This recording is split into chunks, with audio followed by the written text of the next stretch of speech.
in the power of love. Da, da, da, da, da, da, da. I believe together we'll fly. I believe in the power of you. You and I. Nailed it.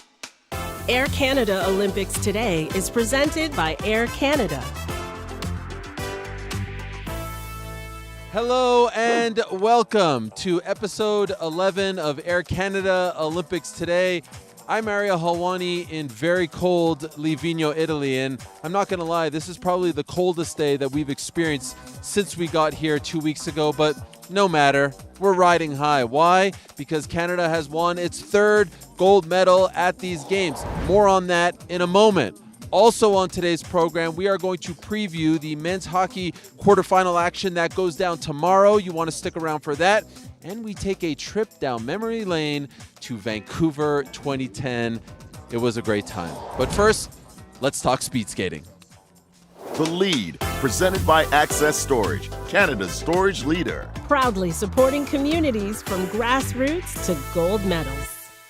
And so, like I just said, for the third day in a row, Canada has won a gold medal at these games. This time, it's in the women's team pursuit. It was oh so thrilling. Canada goes back-to-back in this particular event. They won gold back in 2022. They did so earlier today. And wouldn't you know it, it was the same three ladies who won that gold in 2022 and who won that gold on Tuesday afternoon. Ivani Blondin, Isabelle Weideman, Valérie Malte. Malte's second medal of these games, obviously her first gold medal. And oh, by the way, they became the first trio ever in this particular event to go back-to-back as well, regardless of country. And if that wasn't enough for you, that was Canada's 80th gold medal in Winter Olympic history. A lot to digest. Here to help me do so is our very own Anastasia Busis, who was on the call, and I love the passion and emotion in her voice. AB, tell me, how did you feel seeing that transpire earlier today? Oh, it was so thrilling, and it was historic. I don't know if I've seen them skate this well since Beijing, to be honest. 4 long years, they've played with their tactics, and for them to deliver on the biggest stage, I mean, Ariel, it doesn't get much better than that. Okay, so when you say they played with their tactics, you're the expert, I'm not. What do you mean by that? So Isabelle goes out and she leads the whole thing. Historically, actually in the team pursuit, people would exchange almost every single lap. We're seeing that kind of go the way of the dodo. So Isabelle led all 6 laps. Val and Ivani were behind her, pushing her the entire time. These 3 women have known each other essentially their entire lives, all right? Isabelle and Ivani are from Ottawa, and Val and Ivani started in short track together. So truly, they've known each other for 25 plus years, and just they're a unit, right? And for them to tinker with their tactics, going back to the drawing board, the Dutch, to be honest, were the biggest team with their target on their back. And for them to just not accept anything but gold, they said, we know if we skate up to our ability, that's going to be a gold medal.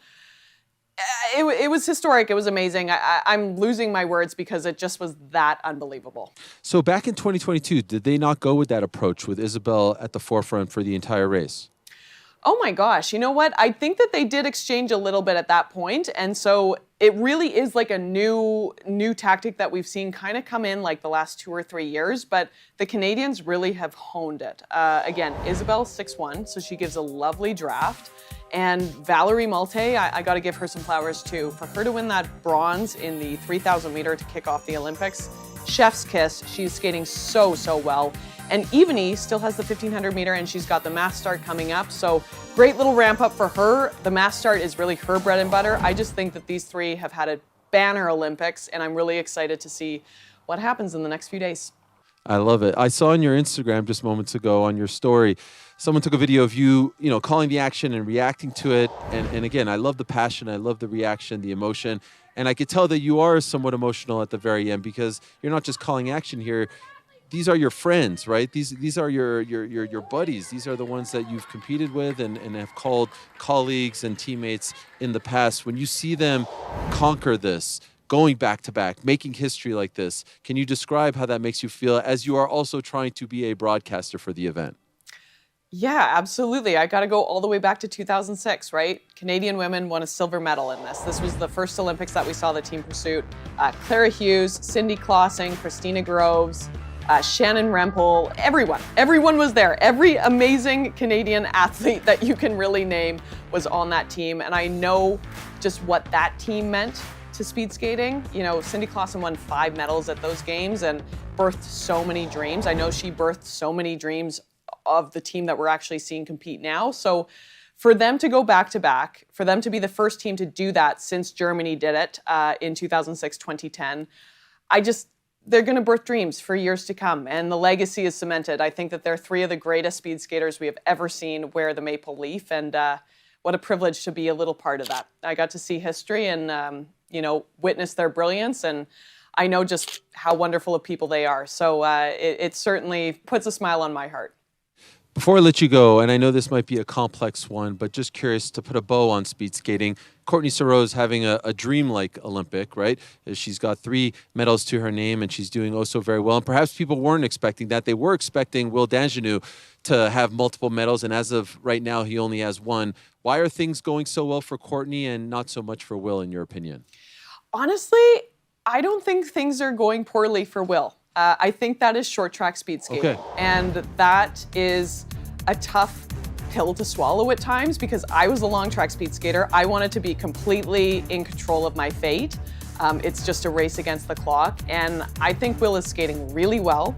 I think he's got a lot of pressure on his shoulders, of course. And I think that he holds himself to an exceptionally high standard. He came, he's been in every single final, and he's skated well. Like, unfortunately, there were 9 people in that final. So anything can happen. I really believe that he's going to reset and do wonders for the final races for himself. But as he said, he will be Olympic champion. Maybe not today, maybe not even tomorrow, but he will be. He is that good, and Canadians should be exceptionally proud of him because he is rewriting what we thought possible for this sport. Certainly, he wants to be on the podium individually at the games, but I'm not worried for his future or the future of short track speed skating in this country. Love that. Love that. Great perspective. Thank you, Anastasia. Appreciate it very much. Thanks, Ariel.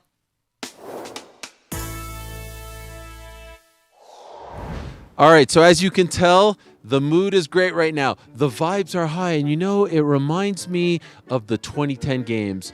What a magical time that was in all of our lives back in Vancouver. And did you remember a famous song that was sort of the soundtrack of those games? You know what I'm talking about?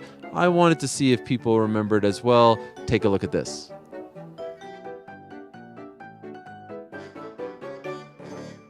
So, I don't know about you, but anytime I think of the Winter Olympic Games, I think of one song and one song only. And I think you know the song that I'm referring to. We have come to the Canada Olympic House here in Livigno, and I want to see how many people are just like me. How many people can finish the lyrics to that iconic theme song from 2010? Let's go. I believe in the power that comes from a world, something, something, you and I. Well, that wasn't right. I forgot. I believe in the power of you and I. Yeah. I believe in the power of love. Da, da, da, da, da, da, da, da, da. No, you don't have it? What kind of a Canadian are you? Do you know? You're Australian. You're an imposter. I believe in the power of you and I. Yes. I believe in the power of you and I. Yes. You were looking at me like I was crazy. I believe together we'll fly. I believe in the power Of one. of you and I. Power of you. And I. I believe in the Of you and I. power. You remember way more than I do. I believe in the power Of you and I. Together we'll fly. Away. Away, bro. Is it I believe? I believe together we'll fly. I believe in the power of you and I. I believe in the power of you and I. Nailed it. Nailed it. I believe together we'll fly. Yeah, so good. Finish it. No, I can't finish. What? I believe in together. I believe in the power of you and I. Nailed it. I believe together we'll fly. I believe in the power. I believe in the power of you and I. Yeah. Well done. Hey. Imagine cette force, une réalité. Magnifique. Moment important dont je rêve depuis toujours. J'imagine une force invincible. Imagine cette force, une réalité. Magnifique. Is this Celine Dion? You sound just like her. Yes, Incroyable. I'm Celine's sister. Magnifique. Thank you. I dare you to not be in a great mood after listening to that song, one of the greatest theme songs in all of sports. I enjoy doing that very much. All right, let's move on. And as you may recall, late last night, we had the opportunity to speak to the one and only Megan Oldham after her gold medal winning performance in free ski big air. We also had a chance to speak to her teammate, Naomi Urness. She was making her Olympic debut. She unfortunately did not land on the podium, but if you talked to her and saw her last night, you would have never have guessed it because she had a massive smile on her face the entire time. Here's that conversation. From the Air Canada flight deck is presented by Air Canada. What a thrill it is to be joined under the lights in the evening as the snow is falling on us next to the one and only Naomi Urness, who just competed moments ago. We're recording this on a Monday night, moments after the Big Air final, and she just competed. She's joining us right here now on a thrilling night for Team Canada, and you have a massive smile on your face. It's wonderful to see it in person and wonderful to have you here. Congratulations on a great Olympic debut. How are you feeling after it's all said and done now? Yeah, thanks for having me. I'm super excited, super happy with how the evening went. Yeah, with my performance, but also my teammates. It was pretty awesome. Yes, it was so lovely to see you run up to Megan after she went for it in that final jump, to see the joy on your face and her face. Actually, I felt like you were happier than her in the moment because it seemed like she was upset that she fell. Are you surprised by that? No, I mean, I feel like that's Megan. I knew she was going to go for it. I think she's had that trick in mind for a while. So I'm so happy that she tried to put it down, and it was so close. And obviously she's been here before. 2022, she came so close. These were your first Olympic Games. Mm-hmm. What were your expectations going into this experience? And did the experience live up to what you thought, or was it great, or was it worse? How would you describe it? Yeah, I think coming into the games, I think my goal was to make finals in both events, but obviously I kind of didn't expect to be here in the first place. So just being here was amazing, but obviously making both finals was pretty awesome.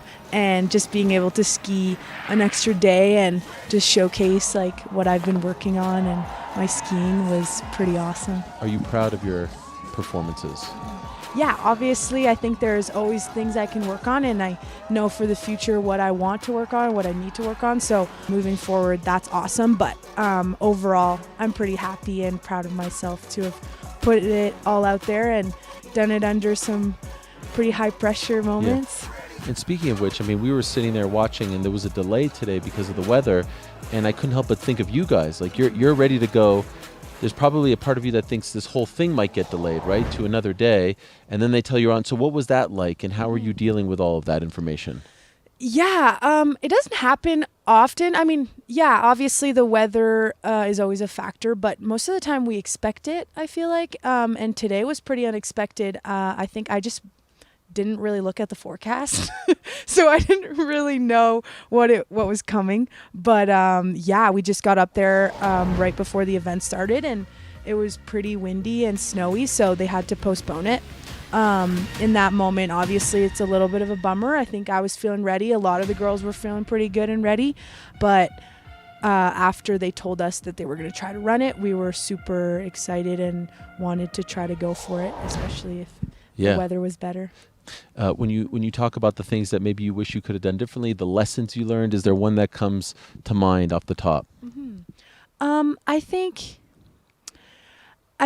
what I meant by that was more so I have tricks in mind that I want to try, and I wish I could have had something in my pocket that I could have just pulled out there and like tried to get on the podium, but I'm super happy to have landed those tricks And yeah, it just gives me confidence for the future. By the way, I wonder, do you listen to music when you do? I'm always interested in that, and if so, what? Yeah, You I do. Does everyone? Yeah. No, I think it's a personal. Okay. I think some people choose to and some people don't. I think it really changes for me. It depends if I'm feeling nervous or if I'm feeling calm or all these things. I kind of depends on that. So tonight, what did you go with? I think I was pretty upbeat. Okay. Some like maybe 2010 remix. Yeah, stuff. What are we talking? that. Like hip hop stuff or? Yeah, I'm talking like R&B, Okay. hip hop. Like I like the throwbacks. Okay, I like that. Yeah. Is 2010 a Britney throwback? Spears, Oh, like- even okay, all the way like 90s Oh, throwbacks. Yeah. I mean, it goes all Okay, all the okay. way, yeah. Is there a go-to like when you're really feeling great? This is the artist that puts you in that mood. I do like to listen to SZA's album. Okay. Gets me in some good vibes, but that depends on, like I'm saying, my Yeah. feelings in the moment. The I kind of circumstances. adjust. Yeah. Amazing. So I'm sure you're very proud of yourself, but also excited about what's to come. You're still so very young. Are you already thinking about 4 years from now, or are you trying to live in the moment?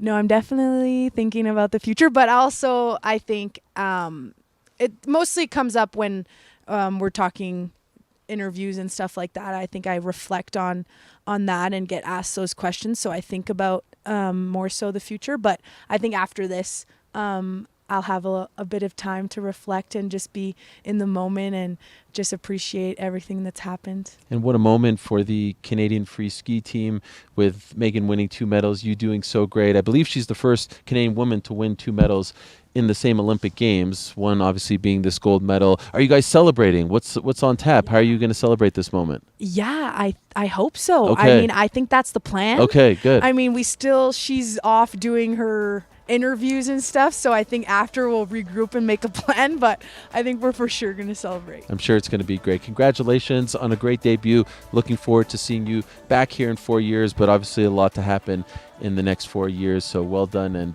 continued success to you. Thank you so much. From the Air Canada flight deck is presented by Air Canada.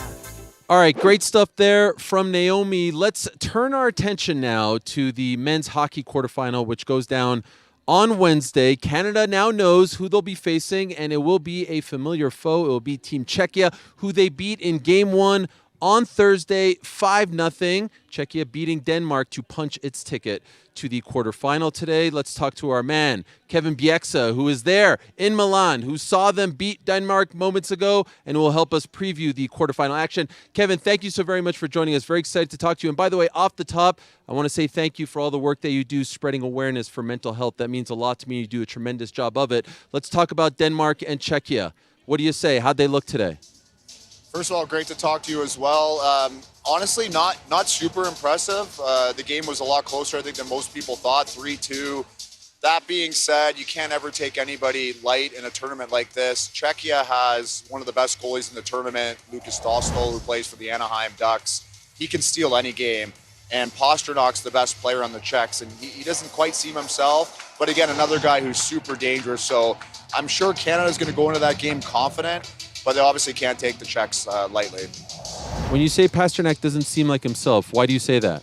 So it's a personal opinion of mine. Just from, you can see behind me right now, I'm watching as Latvia comes out for warm-up. So from this vantage point, I'm able to really watch warm-up, and I've watched Pasternak for the first 4 games during warm-up, and he's not moving around a lot. He's not doing any explosive warm-ups like drills or skating and more. And then the way he's playing, he's kind of like, in my opinion, laboring a little bit. So he's not skating as well. I just noticed something's a little bit off.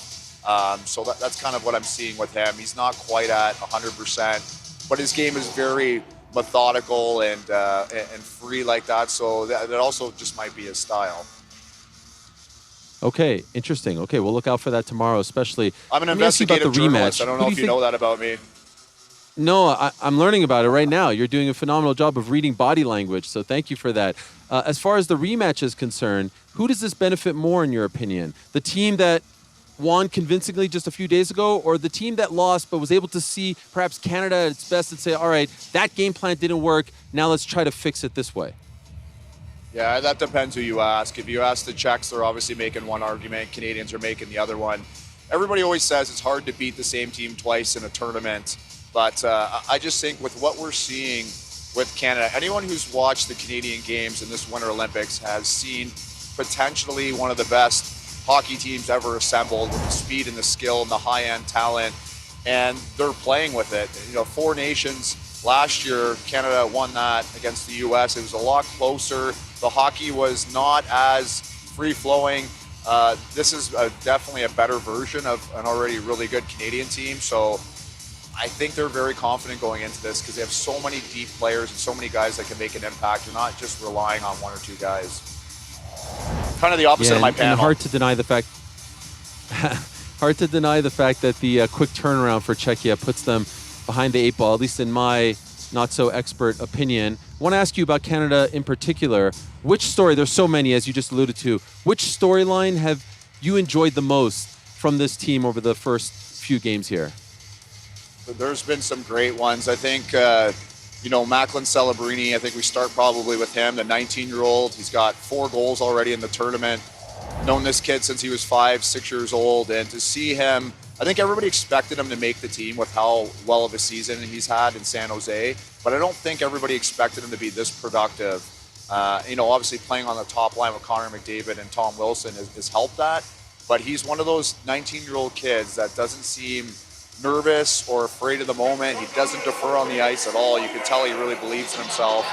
And then on the other side, I mentioned Tom Wilson. I think at 4 Nations, when we saw 3 fights in the opening game against the USA, I think everybody right away looked at the NHL teams and thought, okay, what tough guy could potentially play for Canada in the next tournament, which was the Olympics, and everyone looked at Tom Wilson. They thought he'd be here for his fighting and his physicality, but he's shown a lot more to his game. But certainly getting into a fight last game made a lot of hockey fans happy. As you know, on Thursday, we're getting Canada's women's team against the U.S. in the gold medal game. Not trying to look past anyone here, but do you feel like it's inevitable we're going to get a rematch of the 4 Nations final on Sunday, and it'll be Canada versus U.S. again in the gold medal game? Well, if you're looking at the seeding, they finished the first and second seed in the preliminary round, so that tells you that they're on a collision course as long as there's no upsets. But we know that anything can happen in this tournament, and single game elimination, goaltending, and special teams factor in maybe a little bit more than the regular season. You get a hot goalie, potentially he steals a game. You get your power play hot and your penalty kills a little holy, and that could be the difference in the game. But if both sides take care of business, which we all think they will, we're on a collision course for the gold medal game, which will be one for the ages. All right, so I know you're a straight shooter. You keep it real, so shoot straight with me here. I see a lot of people weighing in on Matthew Tkachuk and what he said to Leon Draisaitl. What he said to him was, hey, you're the bridesmaid, never the bride, all this stuff, taking those shots. Some said, oh, disgusting. Everyone's getting all upset, getting their, feelings hurt and whatnot. I love that. I love a good heel. I love a good bad guy. I think that's good for the game. What do you say?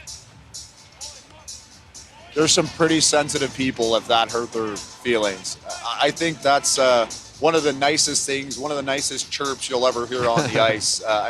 And I know with microphones now, the players can't get away or say as much as they used to. But when I grew up and when I played, and there's a lot worse things said on the ice. So I think I don't even think Draisaitl was offended by that, to be honest. I think he just kind of laughed it off because it's not even that mean of a chirp. Yeah, you come second place to the team that wins the cup every year. I mean, that's not the worst thing that somebody can call you, but that's certainly getting a lot of play, and it'd be nice to see how that one unfolds. Yeah, I can't wait. Got to ask you this before I let you go. Several years ago, and I don't know if you know this, but my day job is covering fighting, MMA, boxing, pro wrestling. And I remember back in the day, my man Kevin landing a few Superman punches. And honestly, it was very reminiscent of my guy, George St. Pierre. And so I always wanted to ask you, did you steal that from GSP? Or did you steal it from Roman Reigns? Did you steal it from someone? Because it was just too perfect. I feel like you had to have watched that and perfected it and tried it over and over again. Because when you would hit that thing, it was a thing of beauty. So I had a good friend, Rick Rippon, who took his life, mental illness, which kind of got me started in this journey. And he was a Gold Glove. His dad was a Gold Gloves boxer, and he was the best pound-for-pound fighter in the NHL for the few years that he was in the NHL. He used to always throw punches coming in. And I always wanted to throw punches coming into fights in hockey. I just thought it was such an advantage. GSP was certainly the inspiration for the Superman punch. I would practice it in my garage with running shoes on. Then I would practice it a little bit on the ice in practice. And I threw a lot of Superman punches in my career. Unfortunately, a lot of them missed. And the ones that got the most highlight and credit were the ones a little bit later in my career when I kind of got the timing and everything down. And I knew that you were a UFC guy. I saw your interview with Rampage Jackson, who's turned into a good friend of mine. And the assistant captain on the Czech team, his name's Radko Gudas. Radko Gudas, Rampage Jackson, and myself will go for a drink once in a while and we'll talk fight stories. So I knew your background from him. I love that. Like I said, the best Superman punch as far as hockey is concerned. You did it very well. I'm sure GSP would be very proud. Did you ever tell him that, by the way? Did you ever get a chance to tell him that you perfected it from him? I never have. I've only maybe met GSP once, and it was a quick handshake. But he did sign an autographed picture with a little inscription about "I love your Superman punch" that I got from a friend. I love that. Looking forward to meeting GSP though, and talking about it a little bit more eventually one day. There's a bare knuckle fight league that does hockey fights on ice. Perhaps if you're still itching for a fight, you can join them. Well, I'm an old man now, and I've already lost a couple teeth, so I'm actually trying to get better looking as I get older. So I'll probably pass on that league. But thank you for the offer. Fair enough. No, listen, I was just thinking for you. The producers are looking at me like, when are you going to wrap this up? I'm just so excited to talk fighting with someone, so I had to take the opportunity. Kevin, great stuff, my man. Appreciate the time very much and looking forward to linking up in the future. For sure. My pleasure. Thanks for having me.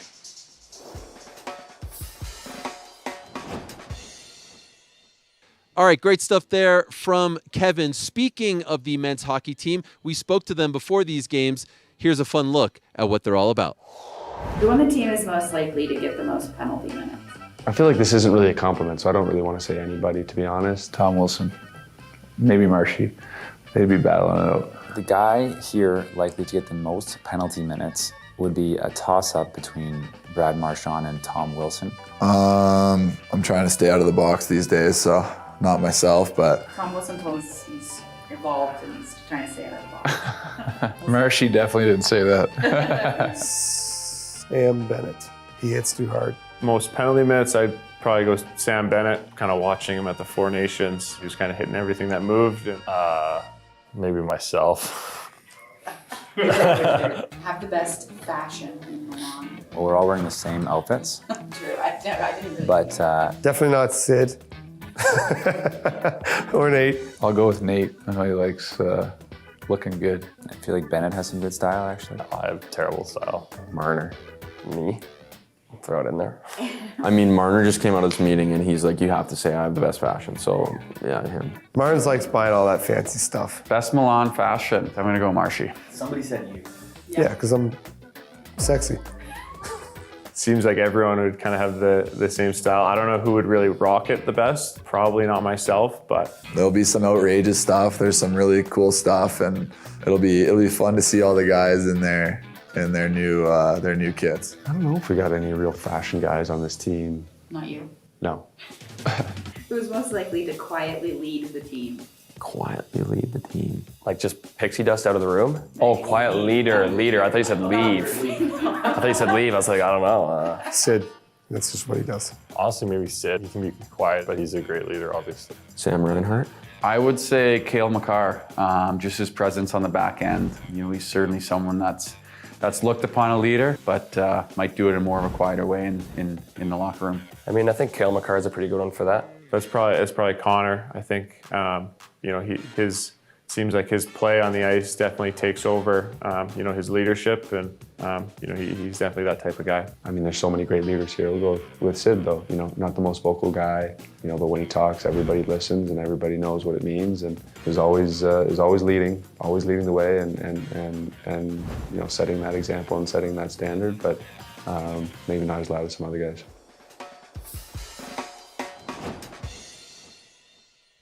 All right, great stuff there. And of course, I cannot wait for Team Canada versus Team Czechia Part 2. That, of course, goes down on Wednesday. Time now for my personal podium. My favorite highlights of the past 24 hours. I got 3 for you, bronze, silver, and gold. We shall start with my bronze.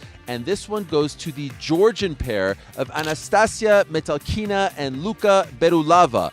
They won a silver medal in the figure skating pairs event, and in doing so became Georgia's first ever medalist in Winter Olympic history. First ever. How incredible is that? Congratulations to the two of them, and of course, congratulations to the country of Georgia. Now, we talk about my silver medal, and it's from the same event. It goes to the gold medalist from that event, the Japanese pair of Riku Miura and Ryuichi Kihara. These two won a gold medal in figure skating pairs. In doing so, they became Japan's first ever gold medalist in this particular event. But that's not why I'm giving them my silver medal. I'm giving them my silver because of the way in which Riku was conducting herself at the post-event press conference. Just look at this video right here. I loved everything about it. Look at the way in which she is holding that gold medal with such love, with such TLC, so gentle, so tender. She's holding it like she's got the most precious thing in the world in the palm of her hands. I loved it. It warmed my heart. Congratulations to the two of them as well. And finally, my gold medal goes to American Ilana Myers-Taylor. She won a gold medal in the monobob event, and in doing so, it was her 6th ever medal, her first ever gold medal. She's been to 5 Olympic Games, and she finally got a gold medal. She's 41 years young. And so, as a result of winning that gold medal, she has become the oldest individual gold medalist in Winter Olympics history. Shout out to her, making us all very proud from the 40-year-old delegation. Well done, Ilana. Congratulations to her. So, of course, at this point, we talk about my one thing to watch for tomorrow. By now, you know about Team Canada and Team Czechia going down at approximately 10:40 a.m. Eastern Time. It's a massive showdown. Quarterfinals with a semifinal berth at stake. Well, I'll give you something else because that's the obvious one. What about at 5:20 a.m. Eastern Time? We've got snowboard slopestyle finals, and we've got 2 Canadians hoping to land on the podium. We've got the youngster Cam Spalding, and we've got the veteran in perhaps his final Olympic Games, the one and only Mark McMorris, who has had somewhat of a roller coaster ride of an Olympic Games. Of course, at the very beginning, got injured, but he's made it all the way back, and he's looking to go out on top tomorrow. That's tomorrow only on CBC Gem. All right, that does it for us from frigid Livigno. It is time to go inside, and so I say thank you so very much for watching. Buonanotte from Italia.